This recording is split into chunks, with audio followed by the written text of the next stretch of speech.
In part 1, we journeyed to ancient Mesopotamia. We discovered the legendary first king, Alulim. We explored the mysterious Sumerian king list, and we learned about the Great Flood that supposedly divided human history. But now our search enters a new phase. For the first time, we move beyond legend.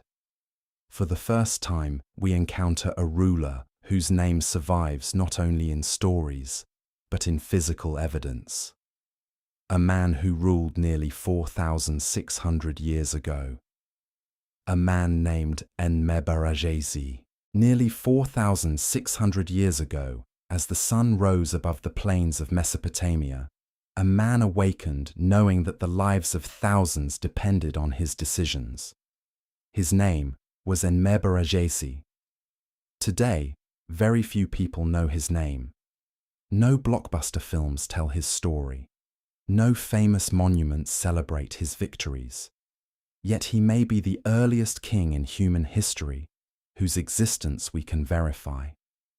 Think about that. Thousands of years before the pyramids reached their final glory. Thousands of years before the Roman Empire. Thousands of years before famous rulers such as Alexander the Great or Julius Caesar. There was Enmebaragesi, a ruler standing at the dawn of recorded history. The city he ruled was Kish. To modernize, it may not appear impressive. Its buildings were made primarily of mud bricks. Its streets were dusty.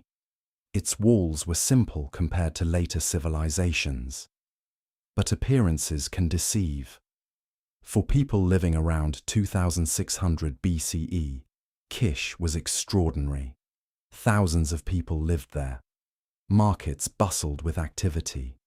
Merchants traded goods from distant regions. Farmers cultivated fertile land using irrigation canals.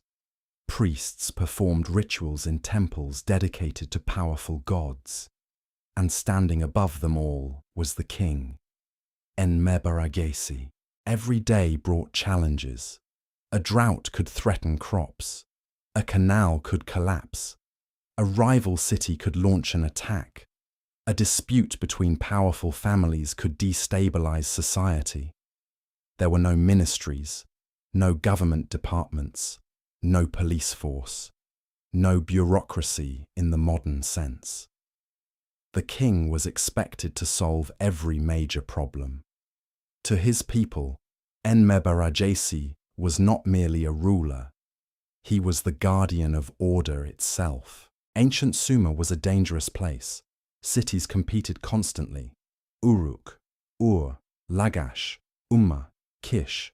Each sought wealth, prestige, and power. The fertile land that sustained civilization also created endless conflict. Water meant survival. Control of canals meant control of life. And control of life often required military strength. A weak ruler could lose everything. A strong ruler could become immortal in memory. Ancient traditions suggest that Enmebaragesi led military campaigns against neighboring peoples. Some records indicate victories against Elam, a region located in present-day Iran. The exact details are difficult to verify. History from this era is fragmentary, but one fact remains important. Later generations remembered him. Centuries after his death, scribes were still recording his name. That alone is extraordinary. Most people who have ever lived have been forgotten. Yet Enmebaragesi endured. What truly separates Enmebaragesi from the legendary kings before him is evidence. Real evidence. At some point during his reign, scribes pressed symbols into wet clay. These symbols recorded his name. The clay hardened. Years became centuries. Centuries became millennia. Entire civilizations disappeared. Languages vanished. Empires rose and fell. Yet somehow, fragments bearing his name survived beneath the earth, waiting. Thousands of years later, archaeologists uncovered them. For the first time in nearly 4,500 years, the name Enmebaragesi was spoken once again. Imagine that. A man who believed his world was the center of existence, reaching across 46 centuries to introduce himself to the future. When we think of kings, we often imagine golden crowns, luxurious palaces, and magnificent castles. But the earliest kings lived in a very different world. Their authority rested on three foundations: military power, religious legitimacy, and administrative control. A king commanded armies, supervised irrigation systems, collected resources, organized construction projects, maintained relations with neighboring cities, and upheld the laws of society. Without strong leadership, an early city-state could collapse. The first kings were not merely rulers, they were architects of civilization. The model created by Mesopotamia's earliest kings would spread across the world. Soon, powerful rulers emerged in ancient Egypt, then Assyria, Babylon, Persia, India, China, and countless other civilizations. For thousands of years, kingship became humanity's dominant form of government. Empires expanded, dynasties rose and fell, wars reshaped continents, civilizations flourished, and through it all, the institution of kingship endured. The earliest kings helped create organized states. They built monuments, established legal systems, directed armies, and laid the foundations for much of human civilization. So, who was the first king in human history? The answer depends on what we mean by first.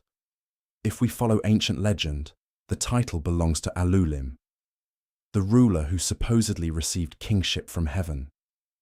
If we follow the evidence, one of the strongest candidates is Enmebaragesi of Kish, the earliest king whose existence can be verified through archaeology. Yet perhaps the most important discovery is not the identity of the first king. It is understanding what kingship represented. The moment when villages became cities, when leadership became government, when civilization took its first steps toward the complex world we know today. And among the countless rulers who followed, one name still echoes from the dawn of history: Enmebaragesi, a king whose kingdom vanished long ago, but whose name survived.